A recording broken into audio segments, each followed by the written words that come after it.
어머님, 분유에 농약 탔어요. 이제 다 끝내자고요. 푸른 새벽, 며느리가 건넨 젖병에선 달콤한 분유 대신 매캐하고 역한 냄새가 진동했습니다. 저는 놀라 신발도 신지 못한 채 손주를 안고 차디찬 밤거리로 뛰쳐나갔습니다. 내 핏줄의 생명보험금을 노린 악마의 완벽한 연기 앞에 모든 것을 잃고 철저히 고립되었던 밤. 하지만 저는 방구석에서 울고만 있지 않았습니다. 짐승처럼 바닥을 기어서라도 기어이 그 악마의 진짜 얼굴을 낱낱이 까발리기로 결심했으니까요. 오늘의 사연 지금 시작합니다. 사연이 시작하기 전 좋아요와 구독을 눌러주세요. 오늘 하루 행운과 행복이 가득하도록 기원해 드릴게요. 새벽 2시의 거실은 서늘한 공기로 가득했습니다. 목이 타서 물을 마시려고 방문을 조심스럽게 열었습니다. 주방 쪽에서 달그락거리는 유리 마찰음이 들렸습니다. 푸른빛이 도는 주방 조명 아래에 며느리 지윤의 뒷모습이 보였습니다. 지윤이 식탁 위에 젖병을 올려두고 무언가를 섞고 있었습니다. 평소 밤에 아이가 울어도 신경 쓰지 않던 아이가 웬일인가 싶었습니다. 아니 새아가, 이 야밤에 내가 웬일로 분유를 다 타니? 도윤이 우는 소리도 안 들리던데. 제가 천천히 다가가며 물었습니다. 지윤이 어깨를 움찔하더니 천천히 고개를 돌렸습니다. 지윤의 핏기 없는 얼굴에는 아무런 표정이 없었습니다. 어머님, 마침 잘 나오셨네요. 구경이나 하세요. 지윤이 한 손에 젖병을 든 채 제게 다가오며 말했습니다. 허허, 이리다오. 내가 먹일 테니까 넌 얼른 들어가서 잠이나 마저 자거라. 제가 손을 뻗어 젖병을 받으려 했습니다. 지윤이 젖병을 제 손에 쥐어주며 스산하게 웃었습니다. 젖병을 받아든 순간 코끝을 강하게 찌르는 역한 냄새가 났습니다. 평소에 도윤이가 먹던 달콤하고 고소한 분유 냄새가 아니었습니다. 오래된 창고에서 나는 매캐하고 독한 냄새였습니다. 아이고, 이게 무슨 고약한 냄새냐? 쉰내가 진동을 하네. 분유통에 벌레약이라도 쏟았니? 상한 거 아니냐?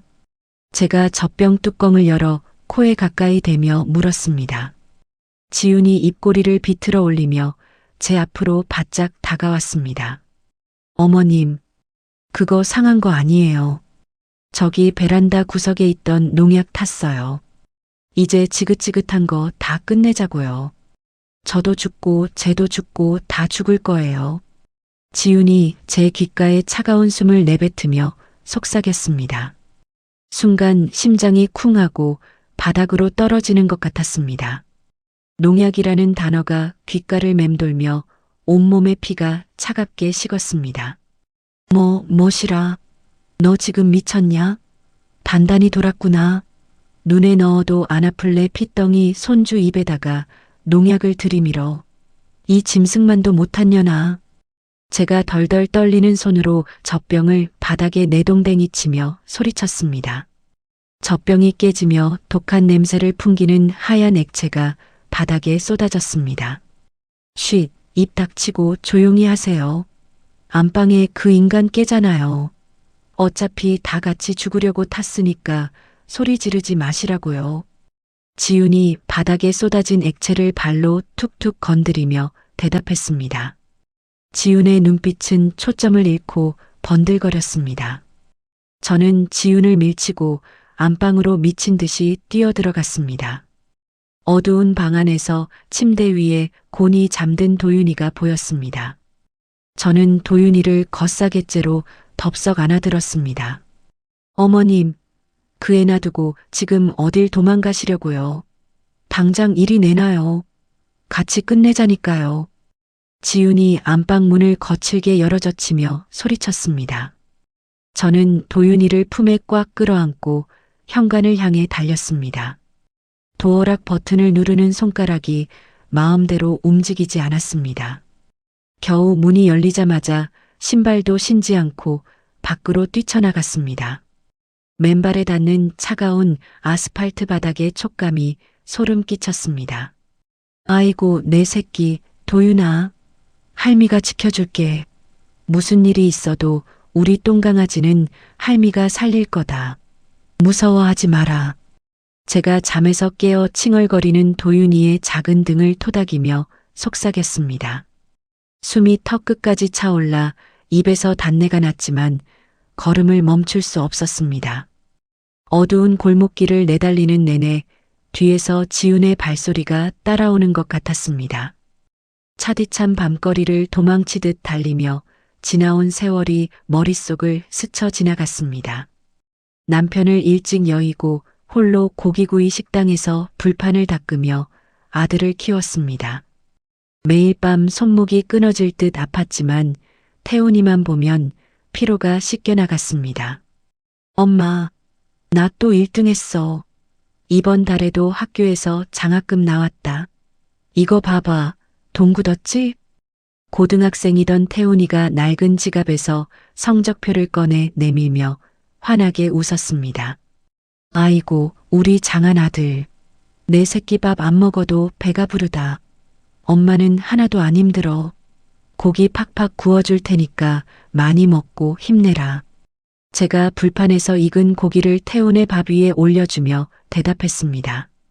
가난한 살림에도 엇나가지 않고 번듯하게 자라준 태훈이는 제 삶의 자랑이었습니다. 태훈이가 대학을 졸업하고 번듯한 직장에 취직했을 때 세상을 다 가진 것 같았습니다. 그런 태훈이가 3년 전 처음으로 지훈을 식당으로 데려왔습니다.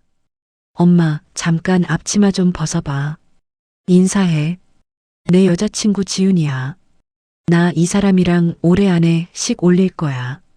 태훈이가 지훈의 손을 꼭 잡고 제 앞에 서며 말했습니다. 안녕하세요, 어머님. 태훈 씨한테 장사하시느라 고생 많으시다고 이야기 많이 들었어요. 지훈이 고개를 가볍게 숙이며 인사했습니다.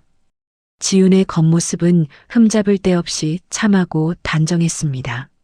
하지만 저를 바라보는 눈빛 어딘가 서늘하고 텅 비어 있었습니다. 웃고 있는 입술과 달리 눈동자에는 아무런 감정이 담겨 있지 않았습니다. 오냐, 그래.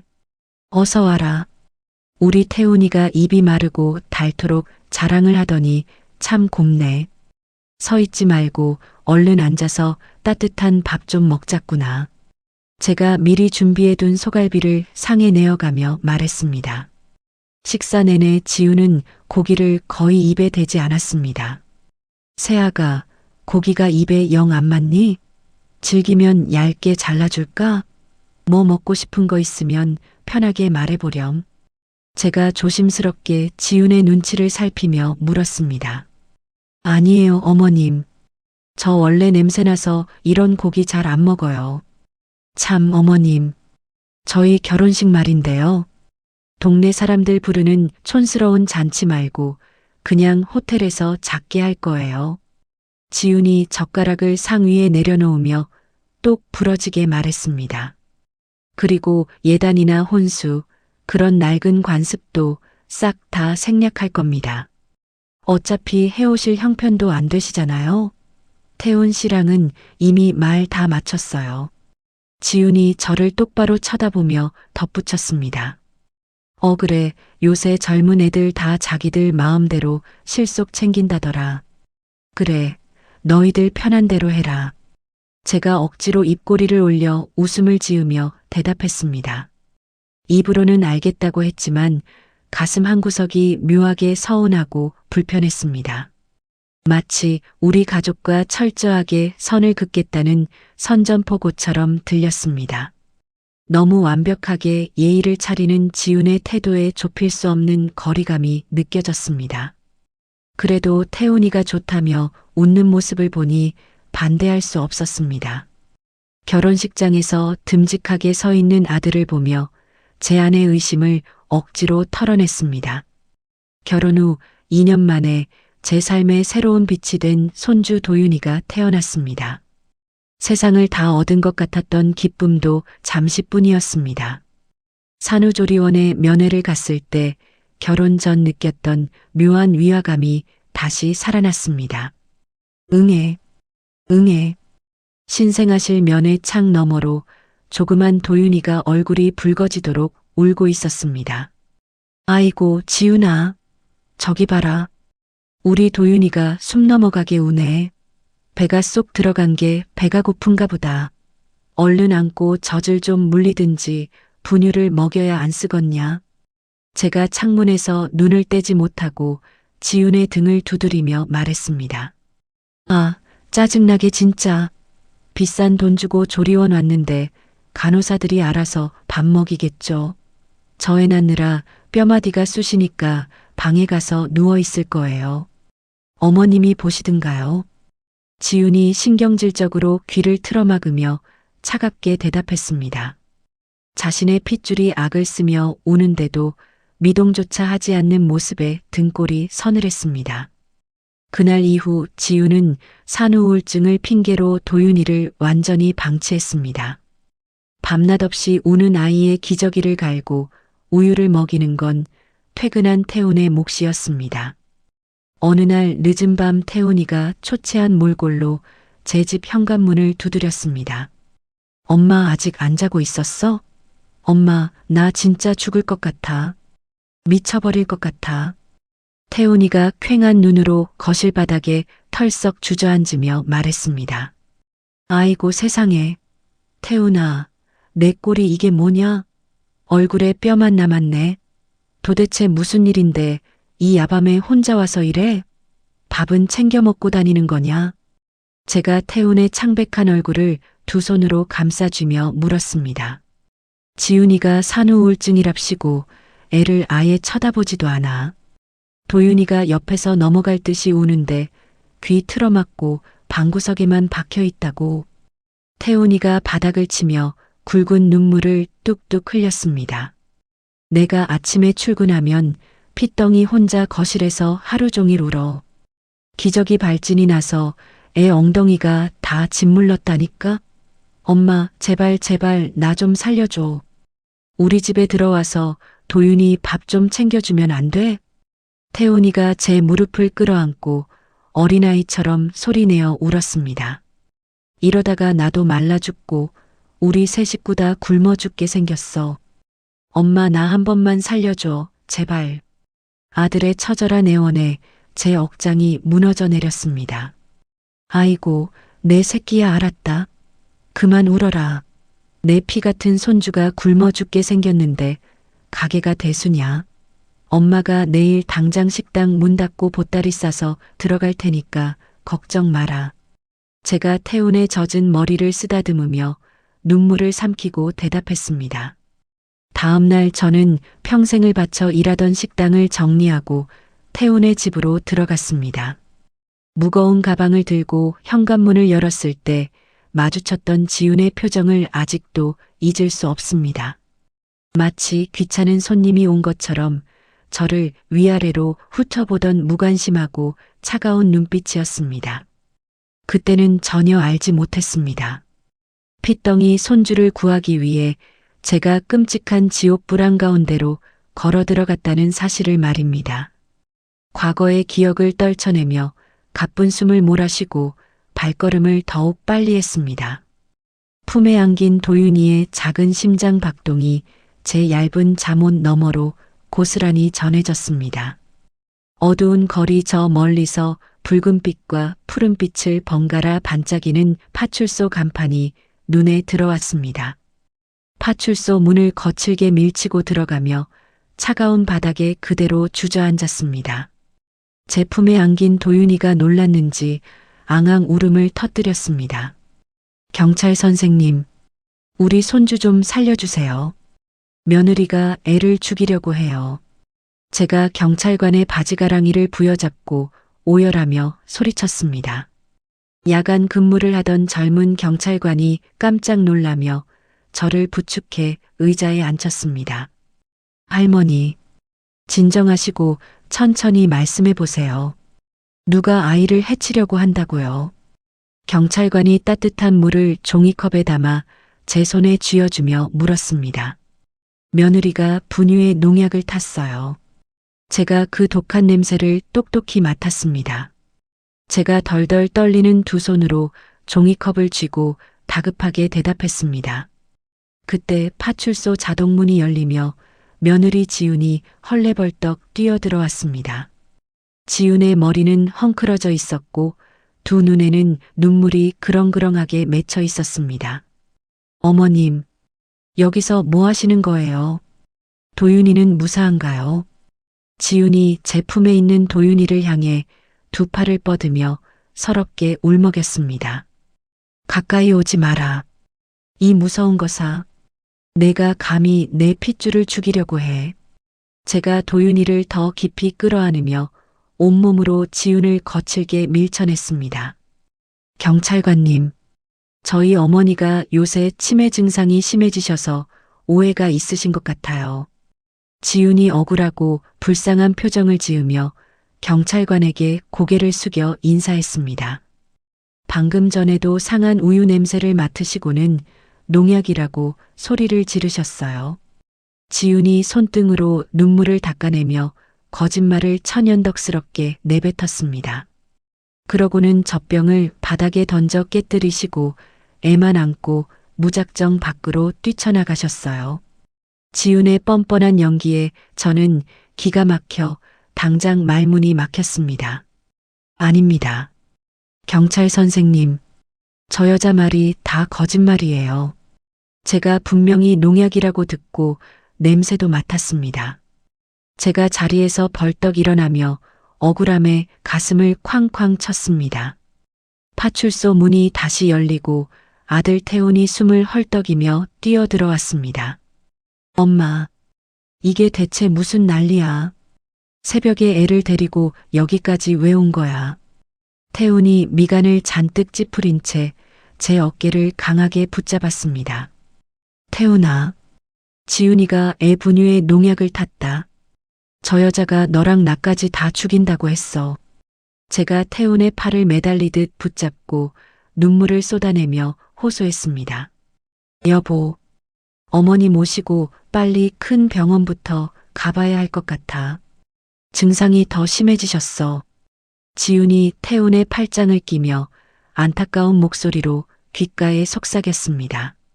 엄마, 제발 억지 좀 부리지 마.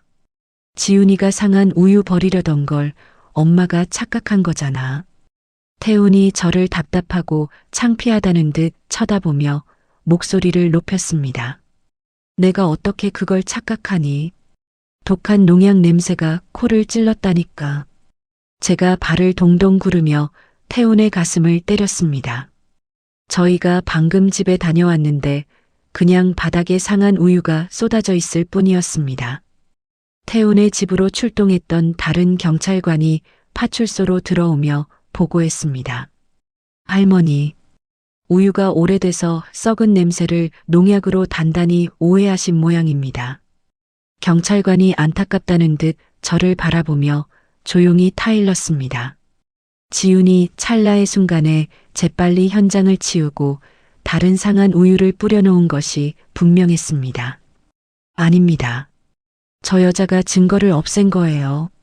제발 제 말을 믿어주세요. 제가 파출소 바닥에 무릎을 꿇고 엎드려 통곡했지만 아무도 제 말을 들어주지 않았습니다. 태훈이 강제로 제 품에서 도윤이를 빼앗아 지훈에게 안겼습니다. 엄마, 그만해. 엄마가 이러니까 산후우울증 앓는 지훈이가 더 힘들어하잖아. 태훈이 저를 몹시 원망스러운 눈빛으로 노려보며 차갑게 내뱉었습니다. 세상에서 유일하게 믿었던 아들마저 저를 미친 사람 취급했습니다. 억장이 무너져 내리는 고통에 숨조차 제대로 쉴 수 없었습니다. 지훈이 도윤이를 안고 태훈의 등 뒤에 서서 저를 내려다보며 희미하게 입꼬리를 올렸습니다. 그 서늘하고 조롱 섞인 미소를 보자 등골에 소름이 쫙 돋았습니다. 여기서 계속 고집을 부려봤자 아들의 손에 이끌려 정신병원에 갇히게 될 것만 같았습니다. 도윤이를 살리려면 일단 한 발짝 물러서서 때를 기다려야만 했습니다. 저는 피가 나는 입술을 꽉 깨물며 끓어오르는 분노를 목구멍 깊이 억눌렀습니다. 파출소에서 집으로 돌아온 직후 저는 방으로 들어가 짐을 싸기 시작했습니다. 낡은 여행 가방에 옷가지를 쑤셔 넣는 두 손이 억울함과 분노로 파르르 떨렸습니다. 엄마, 당분간 이모네 집이나 본가에 가 있어. 내가 나중에 연락할게. 태훈이 방문 앞에 서서 한숨을 푹푹 쉬며 짜증스럽게 말했습니다. 멍청한 아들의 얼굴을 단 1초도 쳐다보기가 싫어서 대답 없이 가방 지퍼를 거칠게 닫았습니다. 방문을 나서 현관으로 향할 때 안방 문이 아주 조금 열려 있는 것을 발견했습니다. 열린 문틈 사이로 지훈이 저를 빤히 쳐다보고 있었습니다. 지훈의 붉은 입술이 비틀리며 섬뜩하고 기괴한 미소를 지어 보였습니다. 마치 귀찮은 늙은 혹을 완벽하게 떼어냈다는 듯한 승리자의 표정이었습니다. 저는 현관문을 부서질 듯 쾅 닫고 그 지옥 같은 집을 도망치듯 빠져나왔습니다. 갈 곳이 없던 저는 태훈의 아파트에서 멀지 않은 낡은 주택가에 단칸방을 구했습니다. 보증금도 없는 허름한 월세방은 낮에도 햇빛 한 줌 들지 않아 컴컴하고 곰팡내만 가득했습니다.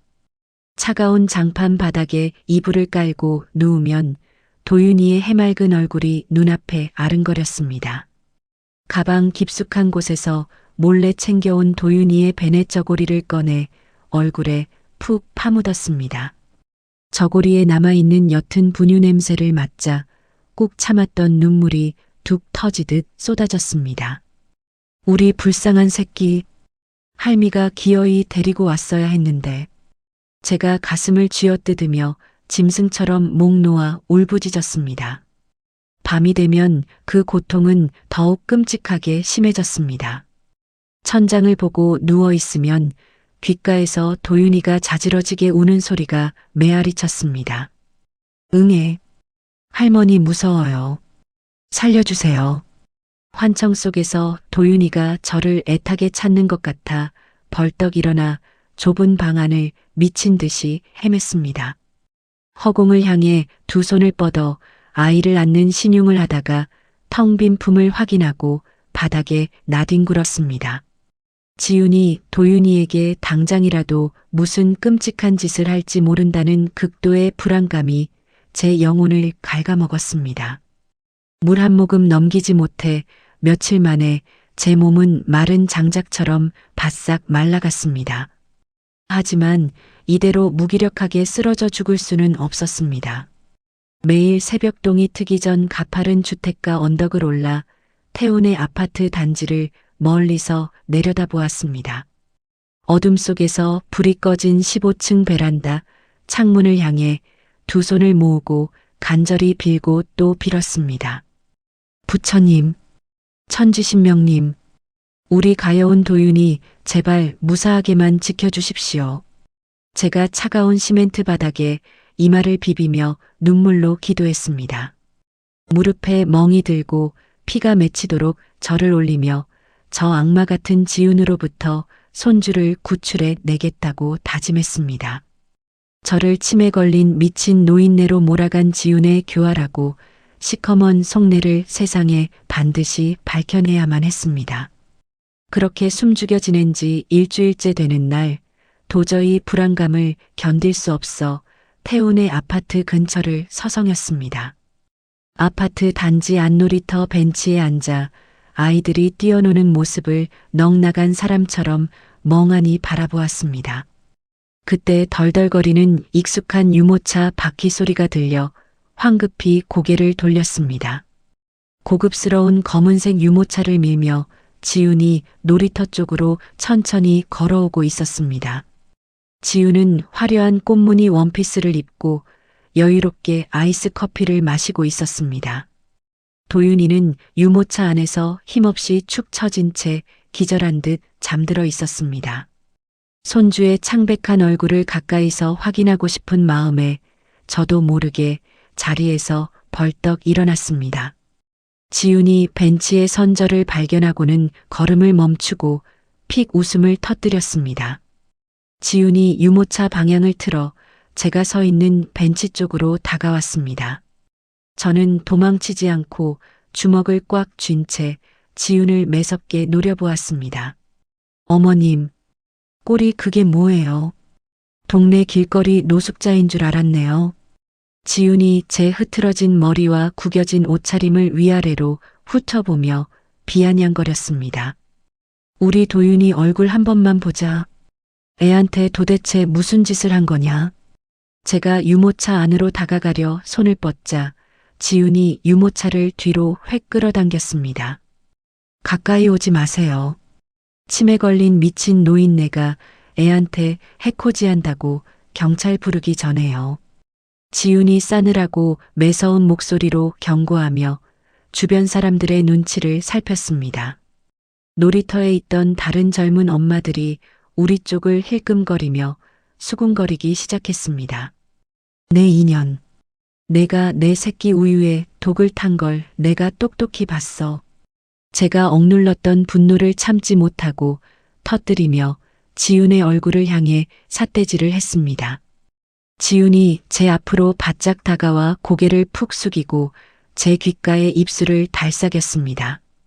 어머님, 정말 노인네 치매 검사부터 받아보셔야겠어요.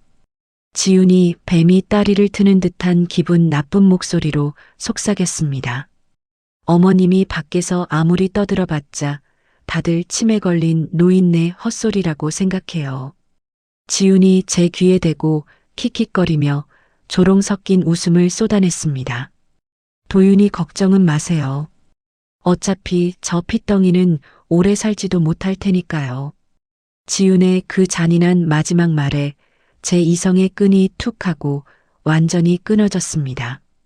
온몸의 피가 거꾸로 솟구치며 시야가 시뻘겋게 물들었습니다. 이 악마 같은 년. 내가 그러고도 천벌을 피할 줄 아느냐. 제가 짐승처럼 울부짖으며 지훈의 머리채를 향해 두 손을 뻗어 돌진했습니다. 지훈이 재빨리 뒤로 물러서며 과장된 몸짓으로 귀가 찢어질 듯 비명을 질렀습니다. 아, 살려주세요. 이 할머니가 저를 때리려고 해요. 지훈이 흙바닥에 털썩 주저앉아 엉엉 우는 척 완벽한 연기를 시작했습니다. 주변에 있던 사람들이 깜짝 놀라 우르르 달려와 저를 거칠게 뜯어말렸습니다. 할머니, 젊은 애 엄마한테 도대체 왜 이러세요? 경찰 부를까요? 한 젊은 여자가 저를 강하게 밀치며 바닥에 앉은 지훈을 부축했습니다. 지훈은 사람들의 등 뒤에 숨어 눈물을 훔치는 척하며 저를 향해 혀를 날름 내밀고 비웃었습니다. 저는 바닥에 비참하게 나동그라진 채로 그 끔찍하고 교활한 미소를 똑똑히 목격했습니다.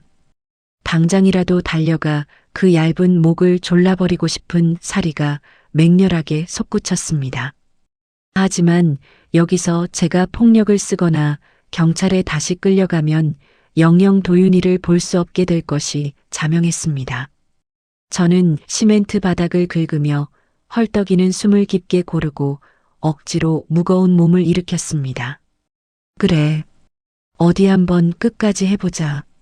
내가 죽기 전에는 절대 내 새끼 내 손에 못 내어준다.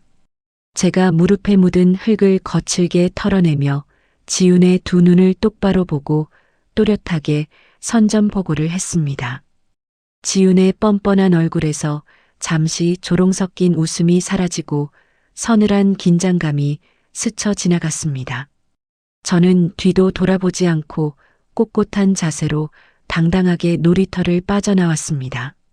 등 뒤에서 저를 욕하며 수군거리는 소리가 들렸지만 더 이상 조금도 두렵지 않았습니다.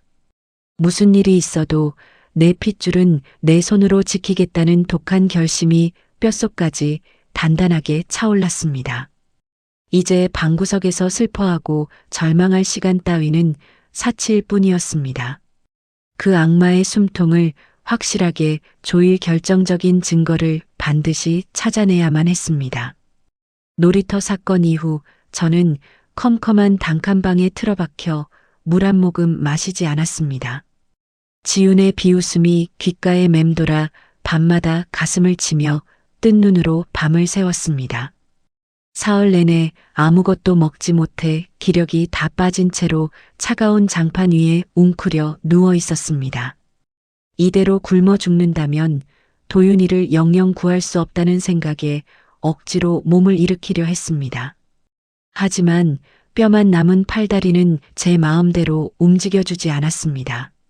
그때 녹슨 철문을 두드리는 묵직하고 단호한 소리가 들렸습니다. 계십니까?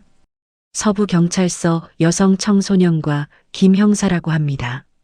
문 밖에서 낮고 단단한 남자의 목소리가 들려왔습니다. 경찰이라는 단어에 저는 깜짝 놀라 방바닥을 기어가듯 현관으로 다가갔습니다. 떨리는 손으로 문고리를 돌려 조심스럽게 문을 열었습니다. 검은색 가죽 점퍼를 입고 날카로운 눈매를 가진 중년 남성이 서 있었습니다. 할머니, 며칠 전 파출소에서 있었던 소란에 대해 보고를 받고 찾아왔습니다. 김 형사가 품 안에서 경찰 신분증을 꺼내 제 눈앞에 보여주며 말했습니다. 경찰 선생님, 저는 진짜 미치지 않았습니다. 제발 저 좀 도와주세요. 제가 김 형사의 바짓가랑이를 양손으로 꽉 붙잡고 바닥에 엎드려 애원했습니다. 할머니, 바닥이 찹니다. 일단 일어나서 제 이야기 좀 들어보세요. 김 형사가 제 양팔을 단단히 붙잡아 일으켜 세우며 방 안으로 들어왔습니다. 김 형사는 좁고 지저분한 방 안을 둘러보고는 낡은 상 앞에 마주 앉았습니다. 파출소 후배 녀석들이 사건을 대충 마무리한 것 같아서 제가 직접 증거물을 국과수에 넘겼습니다. 김 형사가 서류 가방에서 노란색 봉투를 꺼내며 진지한 표정으로 말했습니다. 할머니 말씀이 맞았습니다. 그날 바닥에 깨져 있던 젖병에서 미량의 독성 물질이 나왔어요. 김 형사가 노란 봉투에서 결과지를 꺼내 제 앞에 펼쳐 보이며 덧붙였습니다. 결과지에는 알아보기 힘든 글자들이 가득했지만 제 눈에는 독성 물질이라는 단어만 뚜렷하게 박혔습니다. 아이고, 내 새끼. 우리 불쌍한 도윤이가 진짜 죽을 뻔했어. 제가 결과지를 두 손으로 부여잡고 방바닥에 이마를 찌으며 짐승처럼 오열했습니다. 할머니, 진정하세요. 제가 과거에 아동학대 사건을 오래 맡아서 이런 낌새는 잘 압니다. 김 형사가 제 등을 따뜻하고 투박한 손으로 토닥이며 굳건한 목소리로 말했습니다. 세상 사람들 다 할머니를 치매 환자로 몰아도 저는 할머니 진술을 믿습니다. 김 형사가 제 눈을 똑바로 쳐다보며 힘주어 대답했습니다. 세상 모두가 저를 손가락질할 때 유일하게 제 편이 되어준 사람이었습니다. 단단하게 얼어붙어 있던 제 심장이 한순간에 녹아내리며 뜨거운 눈물이 멈추지 않고 흘렀습니다.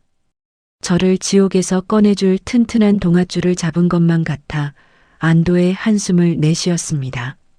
김 형사와 저는 좁은 방 안에서 무릎을 맞대고 앉아 앞으로의 상황을 의논했습니다. 제가 며칠 동안 지윤 씨의 과거 행적을 은밀하게 좀 파헤쳐 봤습니다. 김 형사가 수첩을 넘기며 미간을 잔뜩 찌푸린 채로 말했습니다.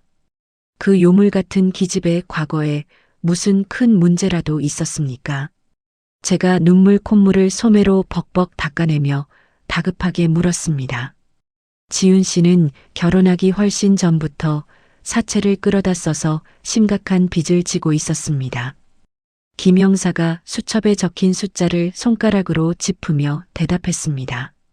빚독촉을 피해서 여러 번 야반도주를 하고 가족과도 연을 끊고 살았더군요. 김 형사가 목소리를 낮추며 주변을 살피듯 조심스럽게 덧붙였습니다.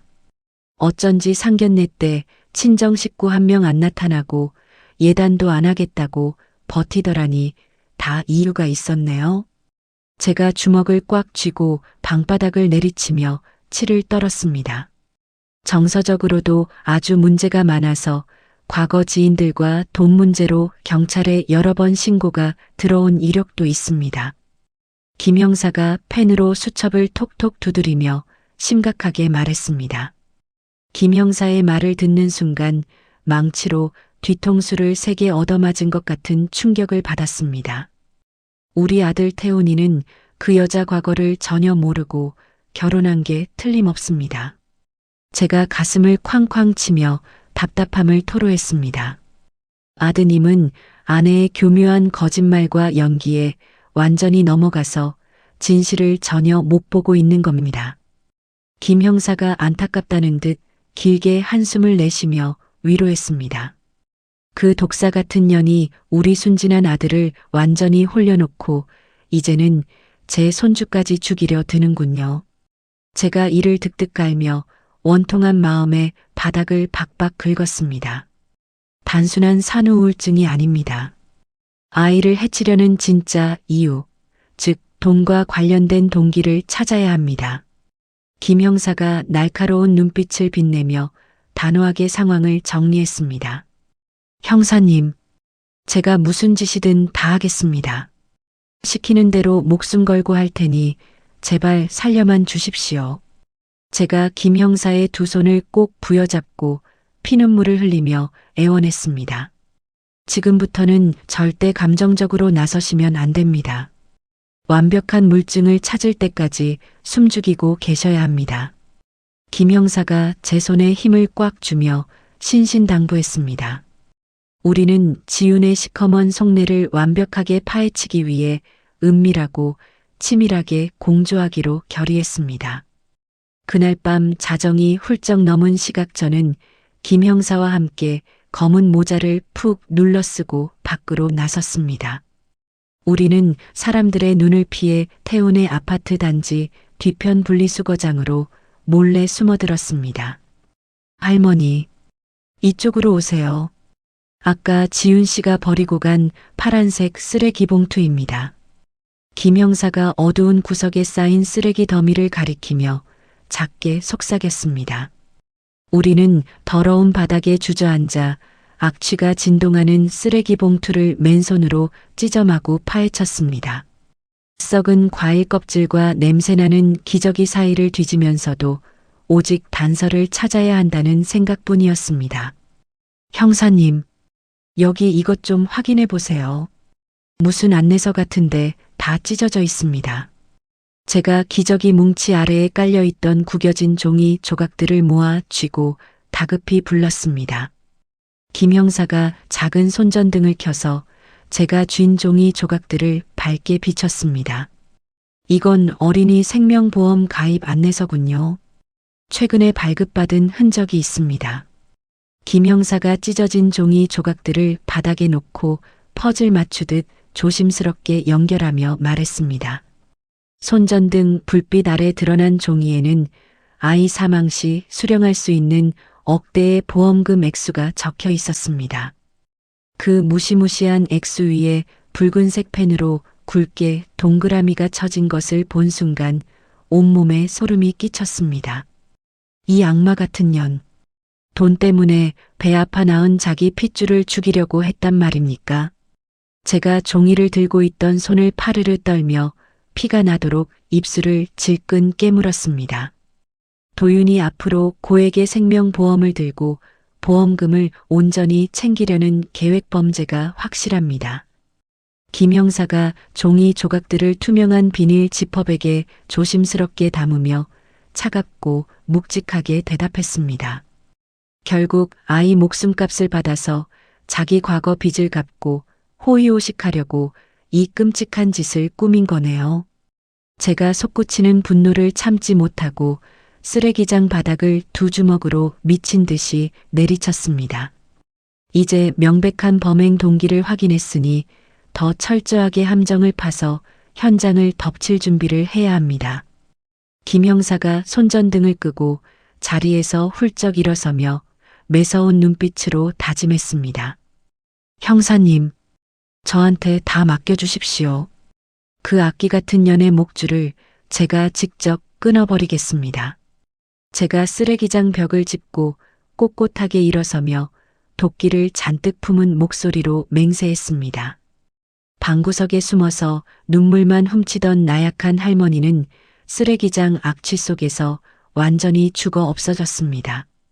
제 목숨과 맞바꾸는 한이 있더라도 그 잔혹한 살인마를 지옥 밑바닥으로 처박아 버릴 작정이었습니다. 김 형사의 주선으로 저는 태운의 아파트 베란다가 훤히 내려다 보이는 맞은편 옥탑방으로 거처를 옮겼습니다. 낡은 망원경을 창틀에 고정하고 며칠 밤낮을 꼬박 세우며 지훈의 집을 감시했습니다. 어느 날 오후 베란다 창문 너머로 끔찍한 광경이 목격되었습니다. 거실 한가운데 도윤이가 울다 지쳐 바닥에 엎드려 헐떡이고 있었습니다. 지훈은 아이를 쳐다보지도 않고 소파에 누워 콧노래를 부르며 핸드폰만 들여다보았습니다.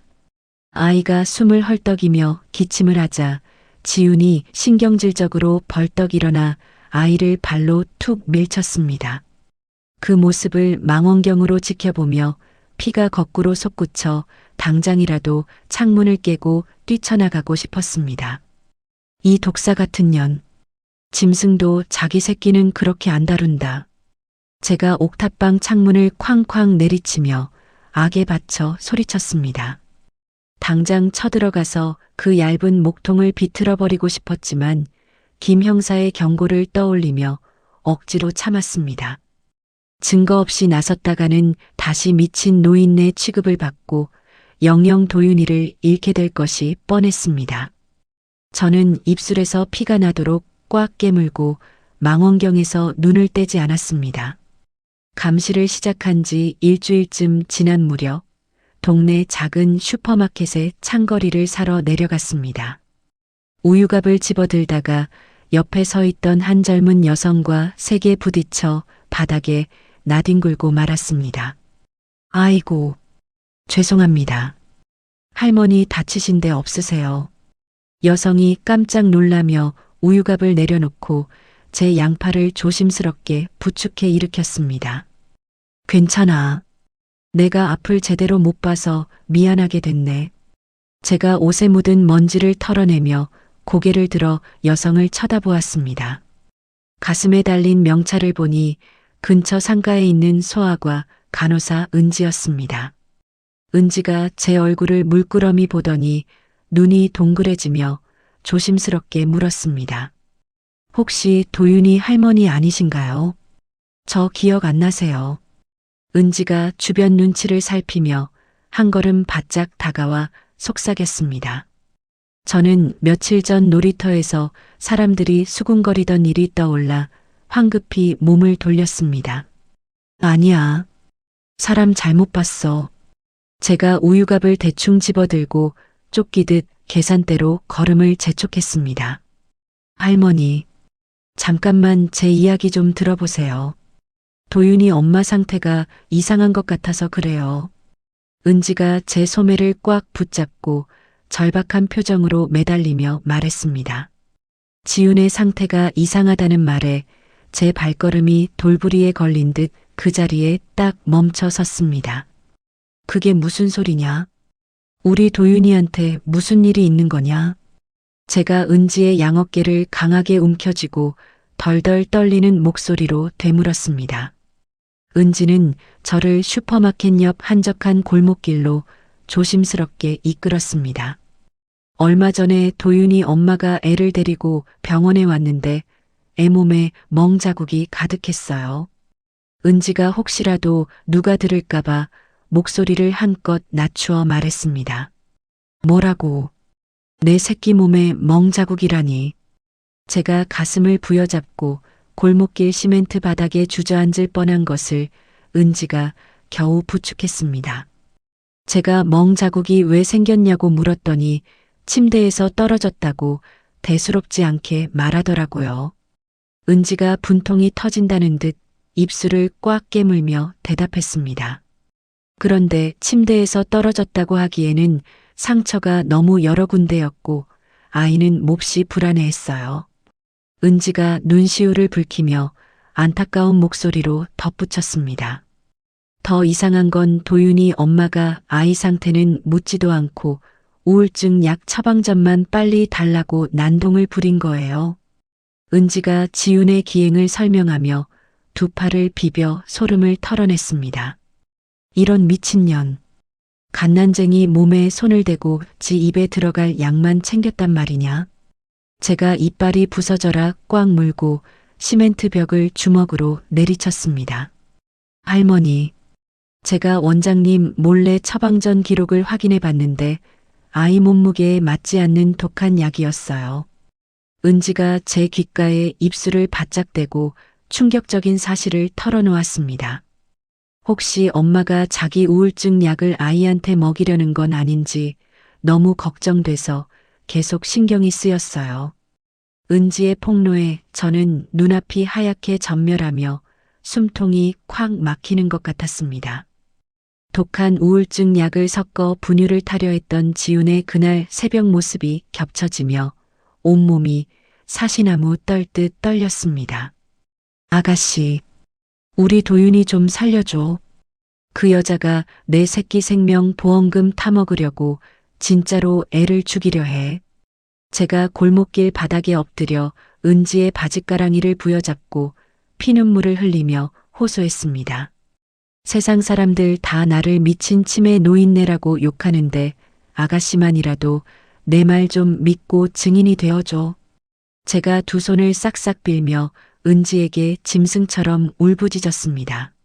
할머니, 일어나세요.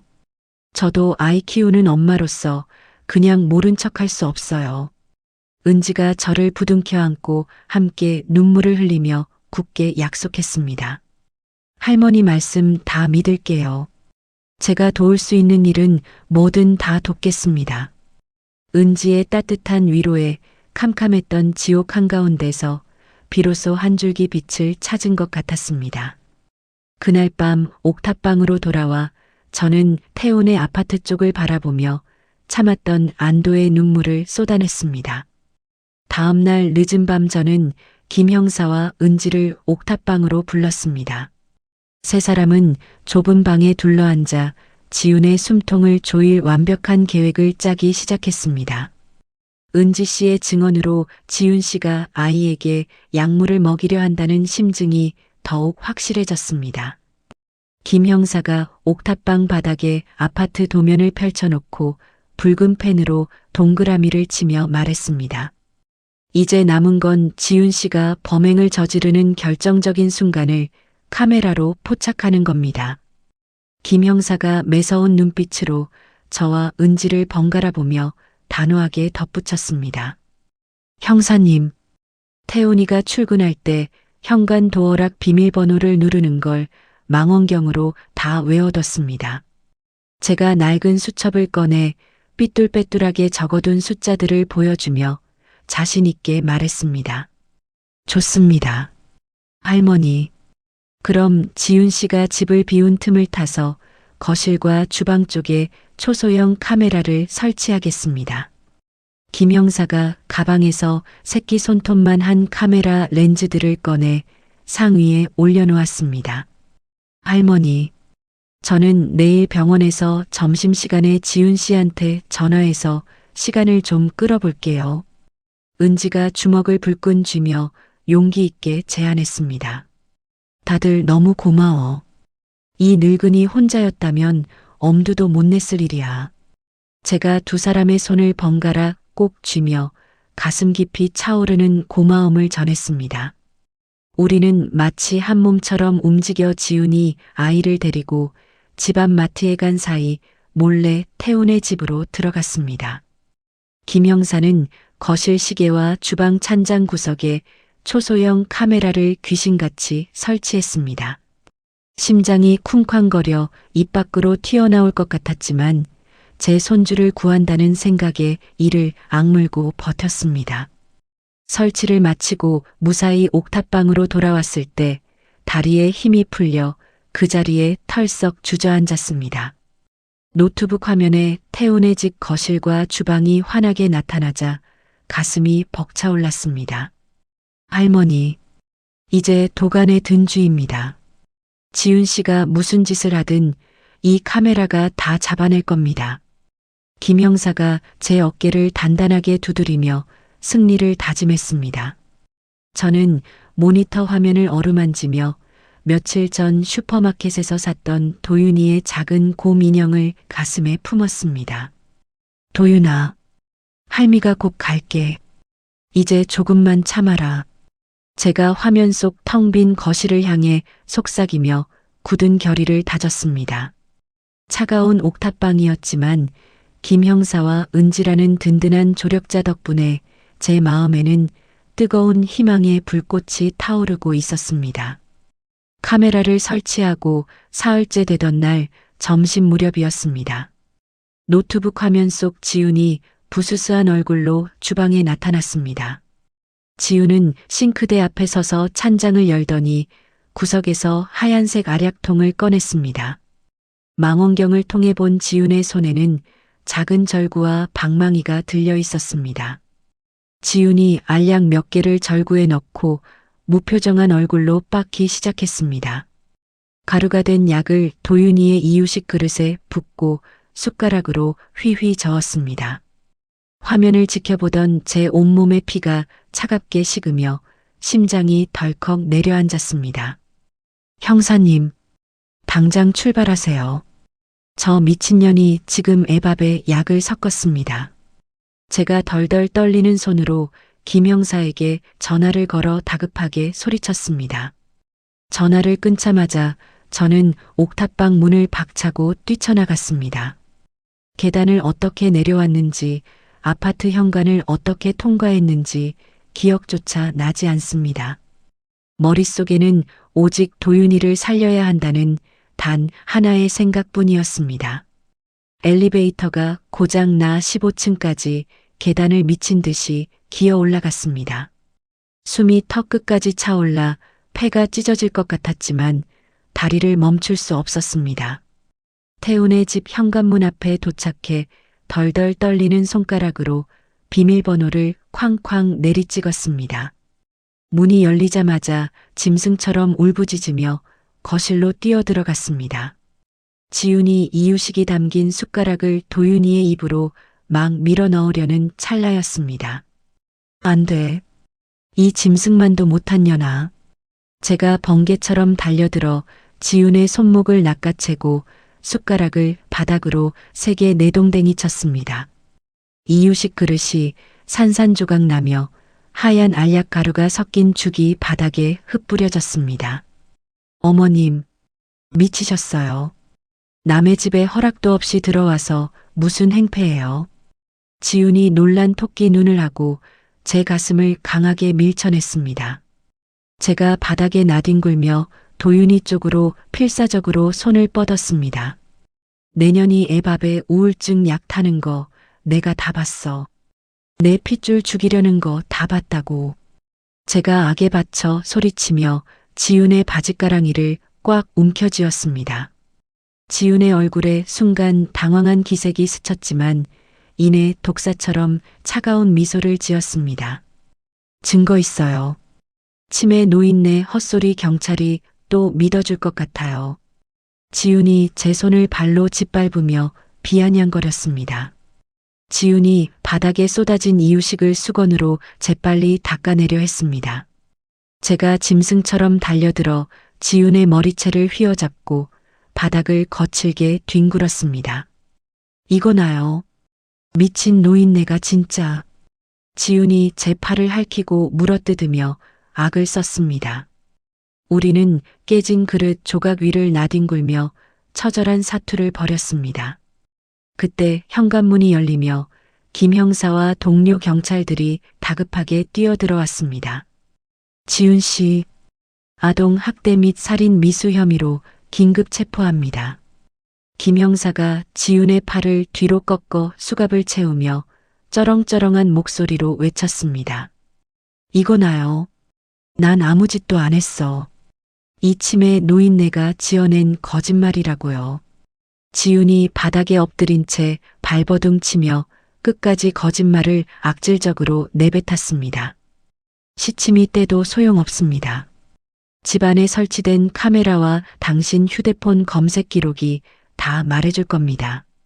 김 형사가 주머니에서 투명한 지퍼백에 담긴 알약통을 흔들어 보이며 매섭게 일갈했습니다. 지훈이 그제야 상황 파악이 된 듯 사색이 되어 그 자리에 털썩 주저앉았습니다. 경찰들이 지훈을 양쪽에서 부축해 현관 밖으로 끌고 나갔습니다. 저는 피투성이가 된 무릎으로 기어가 소파 구석에서 바들바들 떨고 있는 도윤이를 품에 꽉 안았습니다. 도윤아, 할미가 늦어서 미안해. 이제 다 끝났어. 아무 걱정 마라. 제가 도윤이의 작은 등을 쓰다듬으며 짐승처럼 엉엉 소리내어 울었습니다. 도윤이가 제 품에 얼굴을 파묻고 서럽게 울음을 터뜨렸습니다. 아이의 온기가 제 가슴에 전해지자 지난 몇 달간의 끔찍했던 고통이 씻겨 내려가는 것 같았습니다. 얼마 후 태훈이 연락을 받고 직장에서 헐레벌떡 뛰어들어왔습니다. 거실 바닥에 흩어진 깨진 그릇 조각과 피투성이가 된 저를 보고 태훈이 멍하니 굳어버렸습니다. 엄마, 이게 다 무슨 일이야? 지훈이가 왜 경찰에 끌려간 거야? 태훈이 더듬거리며 상황을 파악하지 못해 어리둥절한 표정으로 물었습니다.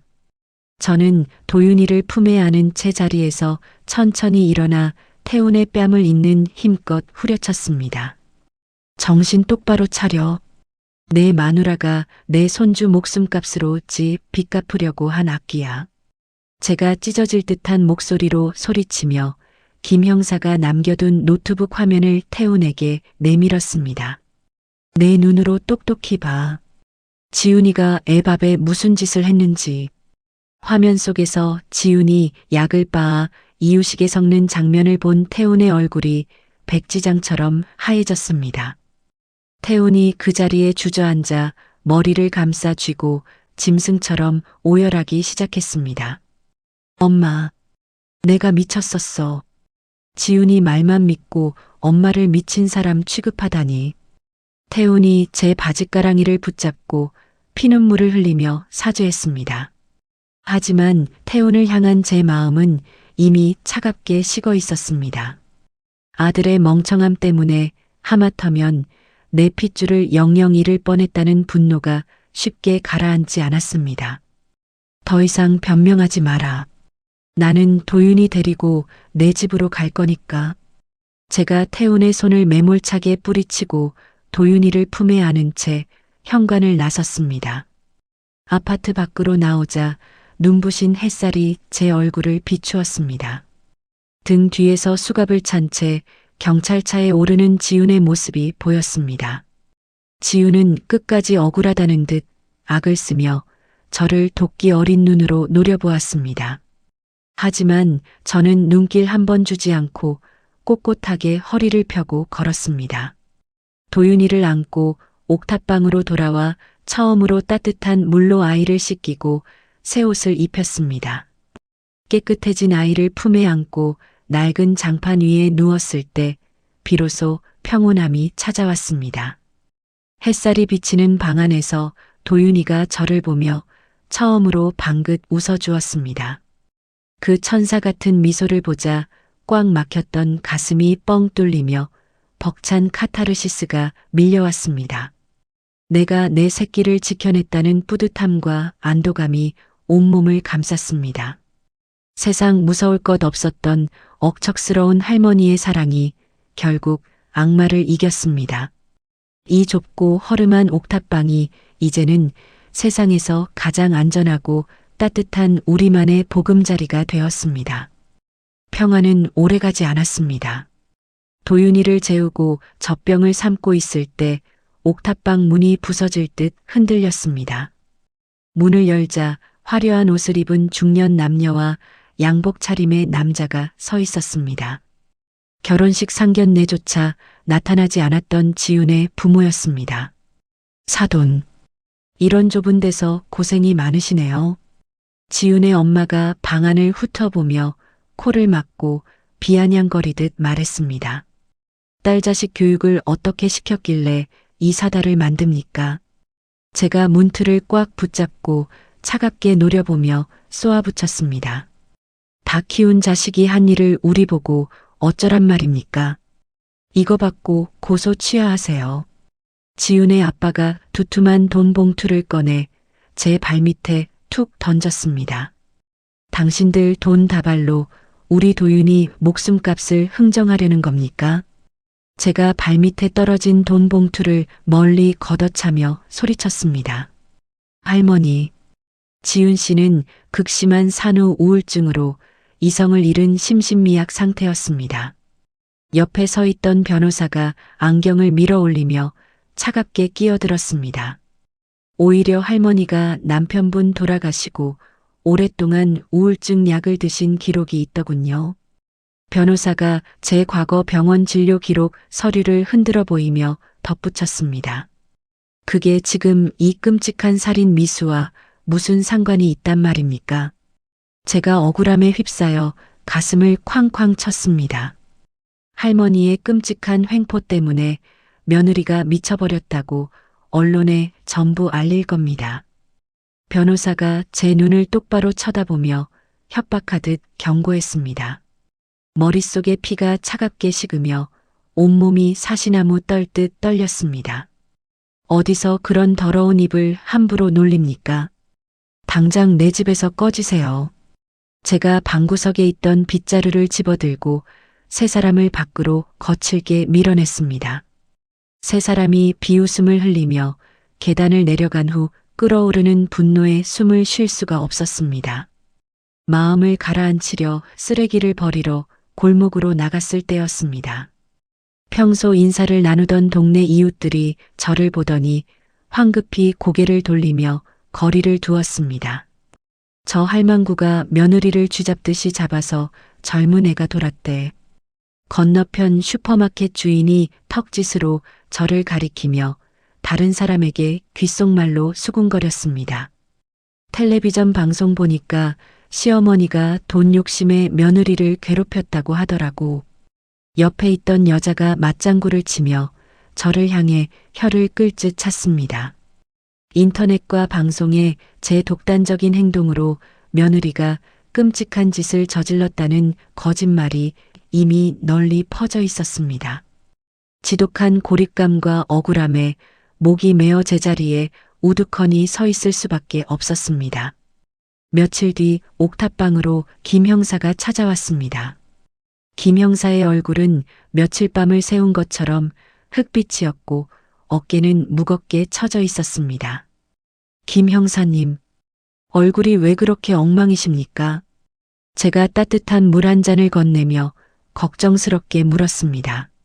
할머니, 지훈 씨 부모가 아주 비싼 변호사들을 잔뜩 고용해서 서장님께 압력을 넣고 있습니다. 김 형사가 물을 단숨에 들이켜고 무거운 한숨을 내쉬며 대답했습니다. 윗선에서 저보고 이 사건에서 당장 손을 떼라고 하루 종일 닥달을 합니다. 김 형사가 분통이 터진다는 듯 주먹으로 낡은 상을 내리쳤습니다. 그럼 우리 도윤이 억울한 일은 누가 밝혀준단 말입니까? 제가 두 손을 모으고 하늘이 무너진 듯 깊게 탄식했습니다. 그때 옥탑방 현관문이 열리며 태훈이가 헐레벌떡 뛰어들어왔습니다. 태훈의 두 눈은 시뻘겋게 충혈되어 있었고 몸을 덜덜 떨며 울고 있었습니다. 엄마, 인터넷 기사 못 봤어. 지훈이가 유치장에서 플라스틱 숟가락으로 손목을 그었대. 태훈이가 다짜고짜 제 어깨를 강하게 흔들며 소리쳤습니다. 그 독한 년이 죽을 용기가 어디 있겠니? 다 사람들의 동정심을 얻으려는 얕은 수작이다. 제가 태훈의 손을 거칠게 뿌리치며 차갑게 쏘아붙였습니다. 엄마는 피도 눈물도 없어. 불쌍한 지훈이가 저러다 진짜 죽으면 어떡할 거야. 태훈이가 방바닥에 주저앉아 짐승처럼 머리를 쥐어뜯으며 악을 썼습니다. 그 여자가 내 배 아파 낳은 자식을 독살하려 했는데 불쌍하다는 소리가 나오느냐. 제가 이가 부서지도록 꽉 깨물고 태훈을 노려보며 소리쳤습니다. 도윤이는 어쨌든 안 죽었잖아. 처가에서 우리 빚도 다 갚아주겠대. 이제 그만 지훈이 용서해주자. 태훈이가 제 바짓가랑이를 붙잡고 눈물 콧물을 흘리며 끔찍한 소리를 내뱉었습니다. 자신의 핏줄을 죽이려 한 악마를 돈 때문에 감싸는 아들의 모습에 피눈물이 솟구쳤습니다. 내 놈이 정령 애비 자격이 있다고 생각하느냐. 제가 손을 높이 들어 태훈의 뺨을 잇는 힘껏 후려쳤습니다. 철썩하는 소리와 함께 태훈의 고개가 옆으로 꺾였습니다. 내 새끼가 농약을 먹고 죽을 뻔했는데 돈 몇 푼의 용서라는 말이 내 입에서 나오느냐. 제가 가슴을 쥐어뜯으며 찢어지는 목소리로 윽박질렀습니다. 당장 내 눈앞에서 사라져. 다시는 도윤이 아빠라고 부르지도 마라. 제가 태훈의 뒷덜미를 잡아 끌어 문 밖으로 내동댕이 치고 현관문을 쾅 닫아버렸습니다. 방 안에는 저와 잠든 도윤이 그리고 차가운 침묵만 남았습니다. 분노로 벌벌 떨리는 손을 부여잡고 도윤이의 곁으로 다가갔습니다. 도윤이가 식은땀을 흘리며 뒤척이기에 젖은 옷을 벗기고 수건으로 몸을 닦아주었습니다. 아이의 하얀 배와 허벅지에 검푸른 멍 자국들이 선명하게 남아 있었습니다. 지훈이 사람들의 눈을 피해 꼬집고 때려서 생긴 잔혹한 폭력의 흔적들이었습니다. 그 작은 상처 위로 제 뜨거운 눈물이 뚝뚝 떨어졌습니다. 도윤아, 아프지? 할미가 눈치가 없어서 너무 늦게 알아버렸다.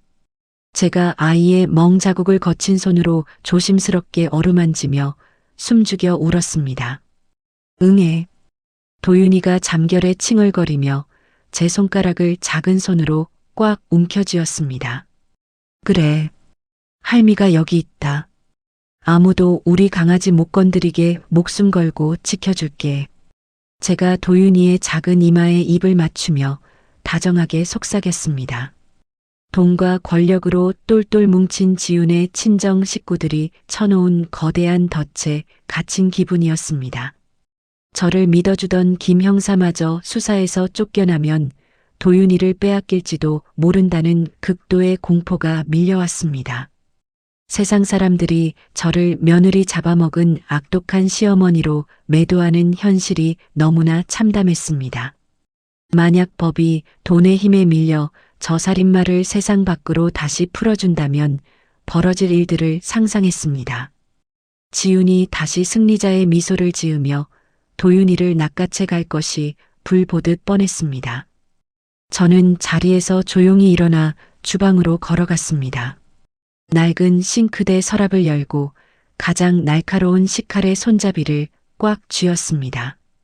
세상의 법이 저 악마를 단죄하지 못한다면 내 손으로 직접 그 숨통을 끊어버리겠다. 제가 차가운 쇳덩이를 쓰다듬으며 도끼 어린 목소리로 혼잣말을 씹어뱉었습니다.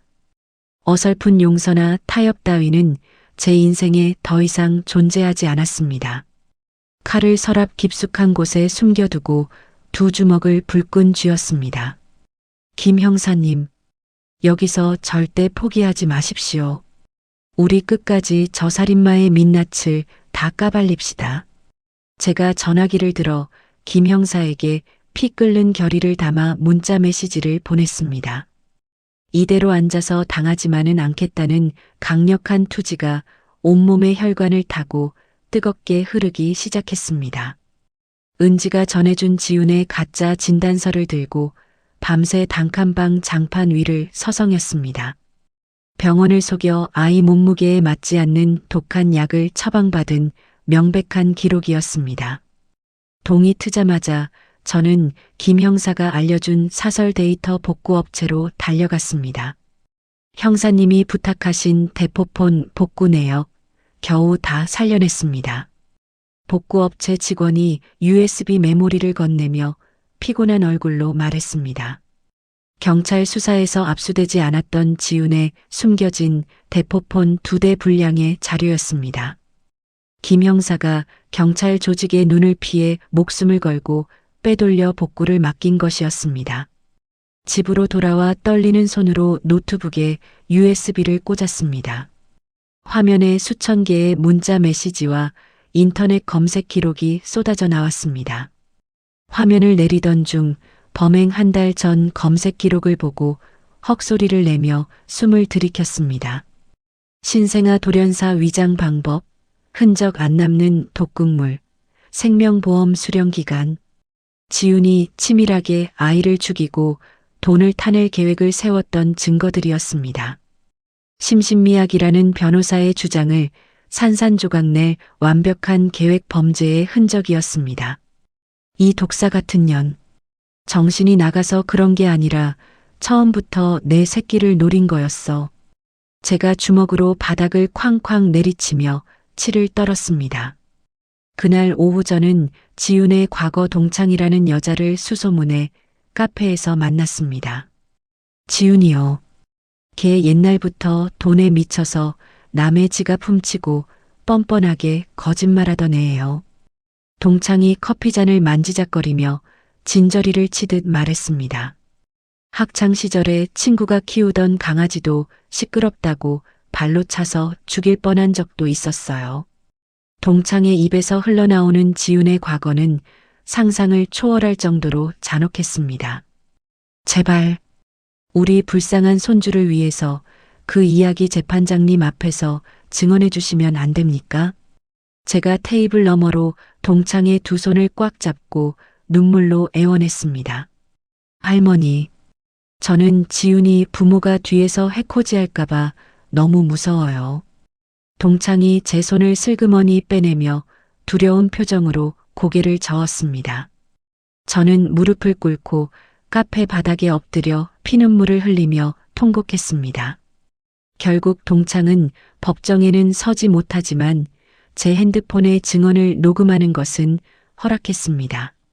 지훈의 소시오패스적인 본성을 증명할 결정적인 무기를 하나 더 얻은 셈이었습니다. 집으로 돌아온 저는 은지에게 전화를 걸었습니다. 은지 씨, 드디어 놈들의 숨통을 끊을 증거를 다 모았어. 제가 벅차오르는 감정을 누르며 떨리는 목소리로 말했습니다. 할머니, 정말 다행이에요.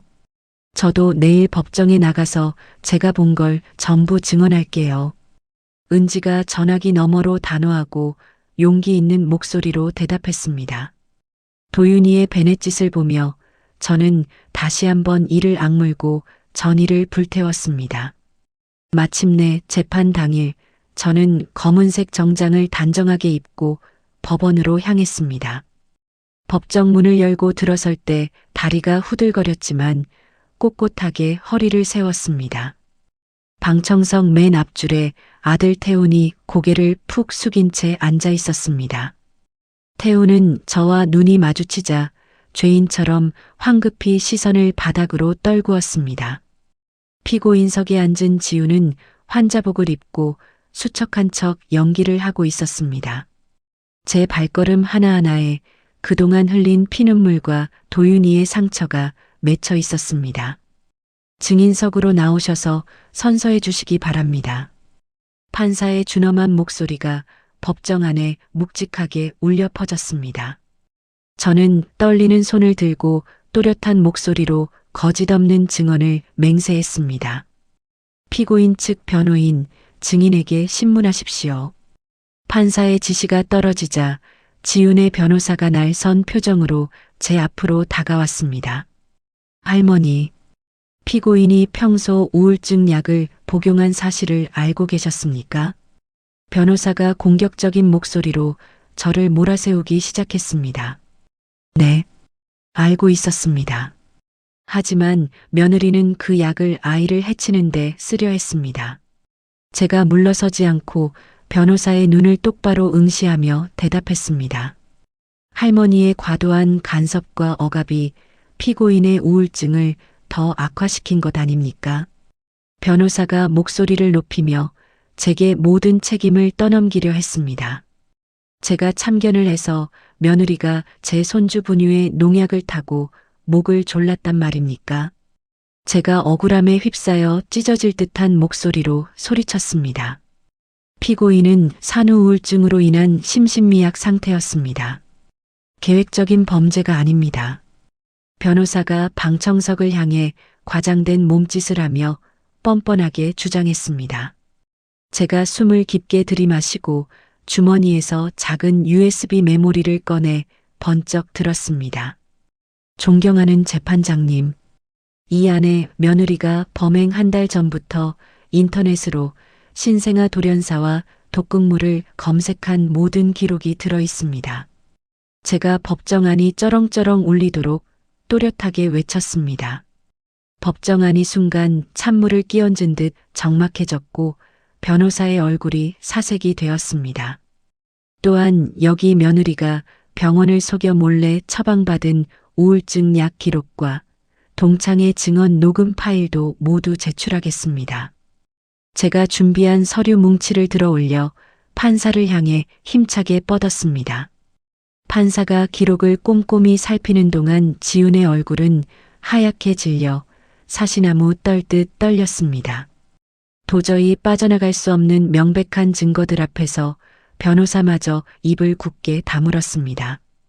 이건 다 저 늙은이가 조작한 거짓말이에요. 지훈이 피고인석에서 벌떡 일어나 악에 받쳐 소리쳤습니다. 조용히 하세요. 피고인. 판사가 불호령을 내렸습니다.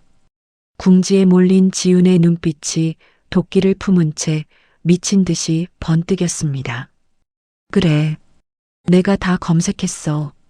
내 새끼 죽여서 보험금 타먹으려고 그랬다고. 지훈이 방청석을 향해 침을 튀기며 본색을 드러내기 시작했습니다. 내 빚 갚는데 내 새끼 목숨 좀 쓰겠다는데 그게 왜 당신들이 난리야. 지훈의 입에서 쏟아지는 광기 어린 발언에 법정 안의 모든 사람들이 경악했습니다. 방청석에서 웅성거리는 소리가 커지고 지훈의 부모마저 고개를 숙이고 얼굴을 가렸습니다. 태우는 두 손으로 얼굴을 감싼 채 짐승처럼 울부짖으며 무너져 내렸습니다. 저는 분노로 온몸이 떨렸지만 끝까지 당당하게 서서 그 살인마의 몰락을 두 눈 똑똑히 지켜보았습니다. 피고인 박지훈에게 징역 15년을 선고합니다. 판사의 단호하고 묵직한 목소리가 재판장 가득 울려 퍼졌습니다. 그 순간 팽팽하게 당겨졌던 제 이성의 끈이 탁 풀리며 다리에 힘이 빠졌습니다. 저는 방청석 의자를 짚고 바닥에 털썩 주저앉아 뜨거운 눈물을 쏟아냈습니다. 법정 안의 사람들이 안도와 경악이 섞인 한숨을 동시에 내쉬었습니다. 이거나 그 핏덩이 새끼 죽지도 않았는데 왜 내가 15년이나 감옥에 가야 해?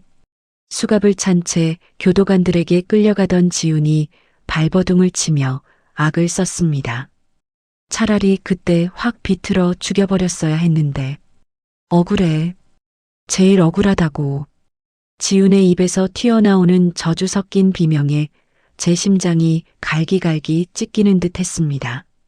마지막 순간까지 반성이라고는 눈곱만큼도 없는 그 끔찍한 눈빛을 평생 잊지 못할 것입니다. 하지만 이제 그 악마는 더 이상 제 손주 근처에 얼씬도 할 수 없게 되었습니다. 재판이 끝나고 텅 빈 복도로 걸어 나왔을 때 짙은 안도가 파도처럼 밀려왔습니다. 복도 끝에 쭈그리고 앉아있던 태훈이 저를 보자마자 달려와 무릎을 꿇었습니다. 엄마, 내가 죽일 놈이야. 지훈이한테 완전히 눈이 멀어서 엄마를 치매 환자 취급했어. 태훈이 제 바짓가랑이를 부여잡고 차가운 복도 바닥에 이마를 찌으며 피눈물을 흘렸습니다. 내 새끼가 죽을 뻔했는데 아빠라는 놈이 마누라 치맛자락만 붙잡고 있었지. 제가 태훈의 손을 매몰차게 뿌리치며 싸늘하게 내려다보았습니다. 엄마, 제발 한 번만 용서해줘. 내가 도윤이 아빠잖아. 내가 다 잘못했어. 태훈이 짐승처럼 울부짖으며 다시 제 다리에 매달렸습니다. 저는 천천히 허리를 굽혀 태훈의 충혈된 두 눈을 똑바로 응시했습니다. 너는 내 핏줄을 구하지 않았고 애비로서 자식의 방패가 되어주지도 못했다. 제가 이빨이 부서져라 꽉 깨물고 한 글자 한 글자 힘을 주어 뱉어냈습니다. 도윤이한테 애비는 오늘부로 죽었다. 다시는 내 손주 앞에 얼씬도 하지 마라. 제가 단호하게 선을 긋고 뒤도 돌아보지 않은 채 법원 문을 나섰습니다. 등 뒤에서 태운의 처절한 통곡 소리가 메아리쳤지만 제 발걸음은 조금도 흔들리지 않았습니다. 사건이 마무리된 후 저는 며느리를 상대로 친권 박탈 소송과 이혼 소송을 동시에 진행했습니다. 지훈의 극악무도한 범죄 사실 덕분에 소송은 생각보다 순조롭게 마무리되었습니다. 저는 도윤이의 유일하고 완벽한 보호자로서 법적인 권리를 모두 넘겨받았습니다. 짐을 정리해 지옥 같았던 그 동네를 완전히 떠나기로 마음먹었습니다. 이삿짐을 싸던 날 저를 도와주었던 김 형사와 간호사 은지를 작은 밥집으로 초대했습니다. 형사님, 은지 아가씨. 두 분이 아니었으면 우리 도윤이는 꼼짝없이 죽었을 겁니다.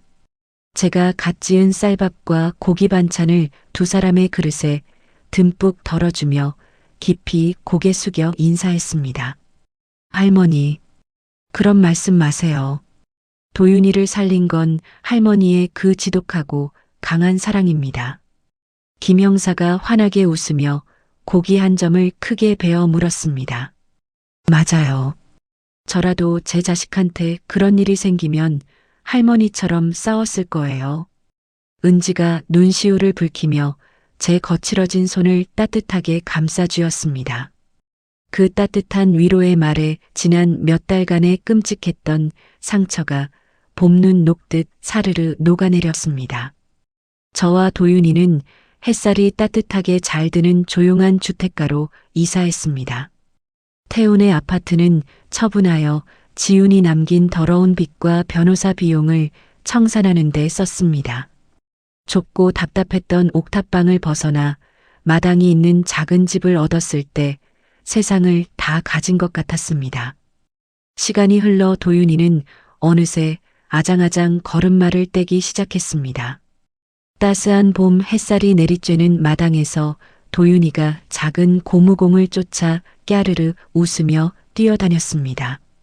저는 대청마루에 앉아 그 해맑은 웃음소리를 들으며 따뜻한 차를 마셨습니다. 도윤아, 넘어질라. 천천히 뛰어라. 제가 웃으며 소리치자 도윤이가 뒤뚱거리며 달려와 제 품에 안겼습니다. 아주 작고 여렸던 몸집이 이제는 제법 단단해져 묵직한 온기를 전해주었습니다. 아이의 보드라운 뺨에 얼굴을 부비며 저는 눈을 감고 깊은 숨을 들이마셨습니다. 아무도 믿어주지 않고 미친 치매 노인네 취급을 받던 지옥 같은 시간들이 스쳐 지나갔습니다. 하지만 저는 나약하게 주저앉지 않고 억척스럽게 싸워 내 핏줄을 기어이 지켜냈습니다. 세상의 잘난 법이나 알량한 권력 따위가 이 아이를 살린 것이 아니었습니다. 가진 것 없고 못 배운 늙은 할미의 투박하고 독한 내리사랑이 이 작은 생명을 살려낸 기적이었습니다. 이제 이 작고 따뜻한 집에는 거짓과 위선, 끔찍한 탐욕 따위는 침범할 수 없습니다. 오직 서로를 끔찍이 아끼고 사랑하는 저와 도윤이 단둘만의 진정한 가족만이 존재할 뿐입니다. 거실 창문 너머로 불어오는 따스한 봄바람이 제 흰머리를 다정하게 쓰다듬고 지나갔습니다. 되돌아보면 정말 아찔하고 끔찍했던 시간들이었습니다. 세상 모두가 저를 미쳤다고 손가락질하며 벼랑 끝으로 몰아세웠을 때 모든 것을 놓아버리고 싶은 순간도 참 많았습니다. 하지만 제 품에서 숨쉬는 가엾은 작은 생명을 보며 이 악물고 다시 일어설 수 있었습니다. 할미라는 자리가 가진 투박한 내리사랑은 세상의 어떤 교활한 악이나 돈의 권력보다도 훨씬 단단하고 위대하다는 것을 뼈저리게 깨달았습니다. 비록 한 핏줄이었던 아들과는 매몰차게 연을 끊게 되었지만 내 손주를 살려냈으니 저는 조금도 후회하지 않습니다. 이제 저희 두 식구는 지난날의 아픈 상처를 훌훌 털어내고 볕이 잘 드는 앞마당에서 소박하지만 진짜 평온한 일상을 누리며 살아가려 합니다. 제 억척스럽고 독했던 사연을 들어주신 여러분의 삶에도 늘 따뜻한 빛이 스며들기를 바랍니다. 인생에서 어떤 억울하고 캄캄한 시련을 마주하시더라도 절대 주저앉지 마세요. 결국 진실과 사랑은 그 어떤 짙은 어둠도 이겨내고 반드시 승리하니까요. 이야기를 끝까지 들어주신 분이 계시다면 잘 들었다고 댓글 하나만 남겨주세요. 감사합니다.